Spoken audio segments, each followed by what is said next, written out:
What's up, everyone? Think about this. You go to a store and as you're leaving, you notice a $20 bill on the ground. So what do? These different thoughts might go through your mind. Just ignore it and leave it. Whoever dropped it will come back and look for it. No, ignore that thought. Just take it. God gave you a special $20 bill from heaven. You need to take this inside and give it to a manager. Surely someone will come back and look for it. Better me than someone else. It's in the parking lot. It's not like somebody dropped it by the register. If it was that big of a deal to them, then they wouldn't have lost it to begin with. And if I take it back in, the employee will probably just keep it, right? Is anybody really going to give back cash? Basically, our brains have an argument with itself. With all of these options, the question would be blaring in your mind, what should you actually do? Some of you would confidently say, take it to the manager, that's the right thing. Others of you would probably say, take the money. This is not a moral issue. Finders keepers. And some of you constantly skeptical people are trying to figure out in your mind if this is some late night prank show where they film you and then out you for being selfish. Here's what I'm getting at. Knowing what to do isn't simple in the moment. And that's what we're talking about in this series. What to do when you don't know what to do. In this video, we're going to look at the dilemma of what to do when we don't know what is right and what is wrong. It'd be nice if doing the right thing was always clear and obvious, right? But we all know that isn't the case. Sometimes the right thing isn't obvious. If you're dating somebody but you're texting someone else a lot and you're like, well, I'm not cheating on anyone. We're just texting at 2 a.m. That's not wrong, right? Or is it? Or if your teammate is going on about how the coach is a jerk and benched them for no reason, but you know they really need to work on their passing game. Is it wrong to tell them? It hurt for sure, but is it wrong to not tell them if fixing that one thing would get them more time in the game? Or if you have a friend who's doing something that really bothers you, and you don't know if you should talk to them about it or not. You're wondering, if I confront them, am I just going to look like a jerk? Is this my issue or is this their issue? Should I just get over it? What even is the right thing in these situations? Sometimes the right thing costs us something. Once you decided to return the $20 bill to the customer service desk, you knew it would cost you something. Specifically, it cost you $20. On top of that, you had to spend time going back to the store and having the conversation. Maybe you know the right thing is to be honest with your parents. But if you're honest with them, you'll probably lose your phone, maybe for the rest of your life. You know the right thing isn't to be in that relationship anymore. But if you break up, you'll be single and alone. You know the right thing isn't to let somebody cheat on your test. But if you say no, then you somehow feel like a loser. It costs you socially. You know the right thing is to decline when someone offers you a drink. But it seems like everybody who's drinking is having fun. Saying no will cost you a good time and maybe a good story to tell on Monday.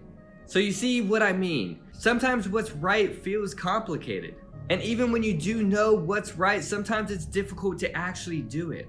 So with that in mind, let's pick back up with Joseph. In the last two videos, we've been talking about this guy who was one of the most famous people in early history, and his story is pretty crazy. And what we're going to look at in this video can be a game changer for all of us. It'll help us know what to do when we don't know what to do. We left off in the last video with Joseph sold into slavery, and we pick up in this video with what happened afterward. We're told Joseph was given to work in the house of an officer of Pharaoh. And Pharaoh was like a king, emperor, and president all rolled into one. Whatever Pharaoh said, that's what happened.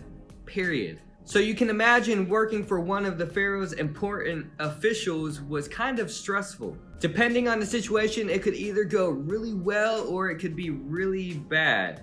And there was no telling what situation Joseph was going to walk into. But like we mentioned in the last video, the author was quick to point out that God was with Joseph, and he had favor with the official whose name was Potiphar. That means Potiphar was a fan of Joseph's. Now let's pick up the story. The Lord was with Joseph so that he prospered, and he lived in the house of an Egyptian master. When his master saw that the Lord was with him and that the Lord gave him success in everything he did, Joseph found favor in his eyes and became the attendant. Potiphar put him in charge of his household, and he entrusted his care everything he owned. From the time he put him in charge of his household and all that he owned, the Lord blessed the household of the Egyptian because of Joseph. The blessing of the Lord was on everything Potiphar had, both in the house and in the field. So Potiphar left everything he had in Joseph's care.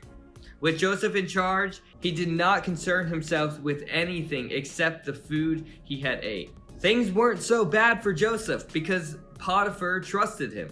The things weren't bad for Potiphar because with Joseph in charge, he was thriving. But then things took a weird turn. Now Joseph was well built and handsome, and after a while his master's wife took notice of Joseph and said, "Come to bed with me." This tells us two things. One, apparently Joseph wasn't a bad looking guy. Two, his boss's wife noticed. Now this was where things got complicated because Joseph was a servant.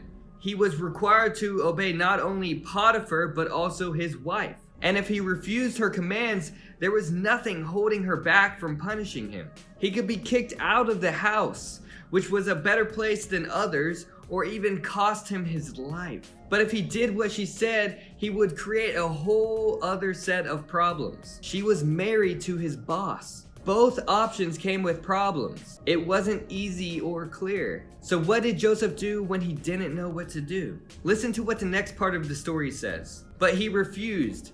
With me in charge, he told her, "My master does not concern himself with anything in the house. Everything he owns, he has entrusted to my care. No one is greater in the house than I am. My master has withheld nothing from me except you, because you are his wife. How then could I do such a wicked thing and sin against God?" And though he spoke to Joseph day after day, he refused to go to bed with her or even be with her. Basically, out of respect for Potiphar and out of an even bigger respect for God, Joseph simply did the next right thing. Joseph didn't make a decision based on how things might turn out for him, like losing his job or even his life. He made a decision based on what was right. And what was right in the moment was turning down Potiphar's wife. It was complicated, it was challenging, but it was the right thing to do. It wasn't exactly like his life was perfect as a result of making the right choice.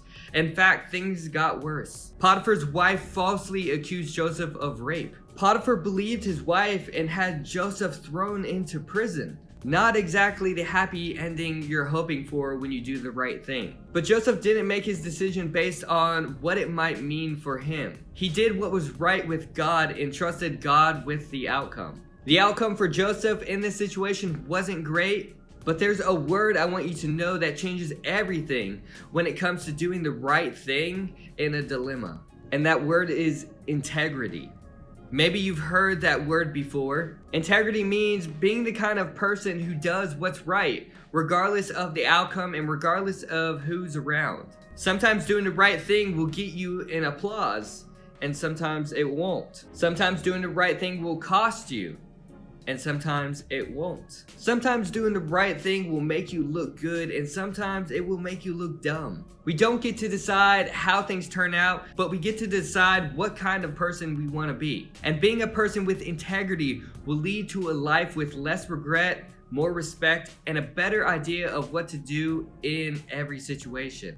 Chances are we'll never find ourselves in the kind of situation Joseph was in, but we will find ourselves in all kinds of situations where we will have to decide what to do without knowing how it'll play out. It could go better than we thought, or it could go worse. But when we make our decisions with integrity based on what is right, we are living lives we can be proud of. So here's one thing we can remember. When you don't know what to do the next right thing. Try this. First, think of one situation where you know the right thing to do, but are afraid to do it. What are you afraid of? If fear wasn't a factor, would you do it? Second, determine what kind of person you want to be. I'm not talking 5 years from now. What kind of person do you want to be this week? or today? What do you need to do today that will set you up to be the kind of person who respects themselves and can be proud of their decisions, not because they're easy, but because they're right?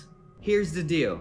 Most of us know the right thing to do in most situations, but fear keeps us from acting how we know we should. More than that, fear and inaction keep us from becoming who we want to be right now. That's why learning to live with integrity, living in a way on the outside that matches what we think and believe on the inside, is the most direct route to being who we want to be. But that doesn't always make it easy to do. So the next 2 steps were created with you taking the final step to do what you need to do in mind. First, tell somebody the next right thing you're going to do. Second, invite them to pray for you and then ask you this week if you did it. That's how we live lives of integrity. Knowing the next right thing and then doing the next right thing. And inviting someone else to come alongside us. Doing the next right thing doesn't have to be a lonely venture. Invite someone into your story.